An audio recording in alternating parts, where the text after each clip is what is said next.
Fitria Priani Setompul dengan NIM 2314070255. Nah, di sini saya dari kelompok 8 dengan judul materi ibadah. Saya akan melanjutkan materi dari saudari Arini. Dengan materi selanjutnya itu yang bagian C, yaitu dasar ibadah dalam Islam.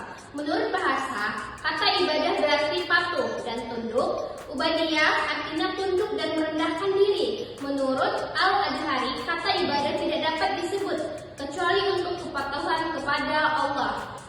Nabi Muhammad menggunakan ungkapan dibangun di atas bunia, yaitu bunia. Kata itu menunjukkan bahwa Islam bagaikan sebuah bangunan yang memiliki fondasi. Jadi, kalau fondasi itu tidak ada, bangunannya akan roboh. Nah, fondasi yang dimaksud itu ada 5 rukun Islam seperti syahadat, sholat, zakat, puasa di bulan Ramadan, dan haji. Nah, syahadat itu menyatakan bahwa tiada Tuhan selain Allah dan Muhammad itu adalah utusannya. Nah, ini fondasi utama karena tauhid adalah inti ibadah. Tanpa syahadat, ibadah lain tidak akan sah. Nah, sholat itu disebut sebagai tiang agama, ibadah paling utama yang menghubungkan hamba dengan Allah. Atau dengan sholat itu, kalau kita melaksanakan sholat dalam satu hari itu ada 5, yaitu subuh, zuhur, asar, maghrib, dan isya. Nah, itu contoh dari sholat. Kalau zakat itu ibadah sosial yang membersihkan harta kita, menumbuhkan solidaritas, dan menolong fakir miskin. Puasa itu adalah ibadah yang melatih jiwa kita. Nah, seperti menahan hawa nafsu makan, sekaligus menumbuhkan takwa kita kepada Allah. Nah, sedangkan haji itu ibadah puncak yang hanya diwajibkan bagi yang mampu. Nah, sebagai simbol menyempurnakan Islam. Nah, hikmahnya, hadisnya adalah ibadah dalam Islam itu bertingkat, dimulai dari keyakinan atau syahadat, kemudian ibadah pribadi itu seperti sholat, puasa, lalu ibadah sosial itu seperti haji dan zakat.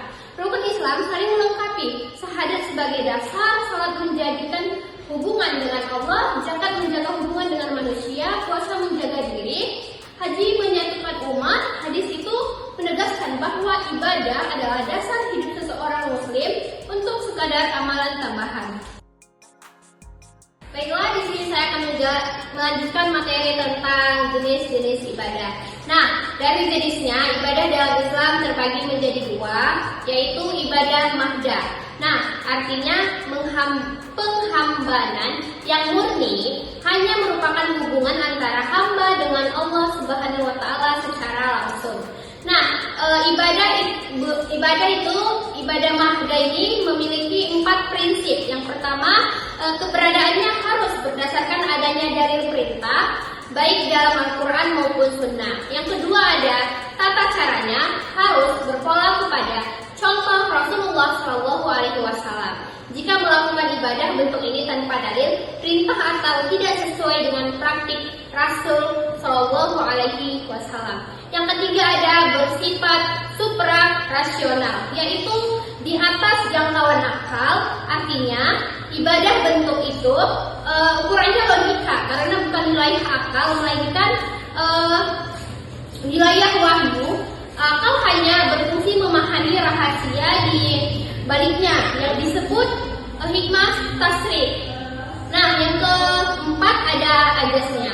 Ajas itu taat yang dituntut dari hamba dalam melaksanakan ibadah. Ini adalah kepatuhan atau ketaatan. Baiklah, di sini saya akan melanjutkan ibadah khairul mahdah, yaitu tidak murni semata hubungan dengan Allah. Nah, ibadah ini disampingkan sebagai hubungan hamba dengan Allah, juga merupakan hubungan atau interaksi antara hamba dengan makhluk lainnya. Ibadah khairul mahdah, yakni sikap gerak-gerik, tingkah laku, dan perbuatan yang mempunyai perbuatan yang mempunyai 3 tanda seperti niat yang ikhlas, keridhaan Allah, dan beramal soleh. Ibadah ini memiliki 4 prinsip. Yang pertama, keberadaannya didasarkan atas tidak adanya dalil yang melarang. Yang kedua, tata Laksananya tidak perlu berpola kepada contoh Rasulullah. Yang ketiga ada bersifat rasional. Ibadah ini, bentuk ini, buruknya, baik buruknya atau untung ruginya, manfaat atau madaratnya. Yang keempat ada ajasnya. Manfaat, selama itu bermanfaat, maka selama itu boleh dilakukan. Nah, ibadah berdasarkan unsurnya itu ada 4. Yang pertama ibadah qalbiyah.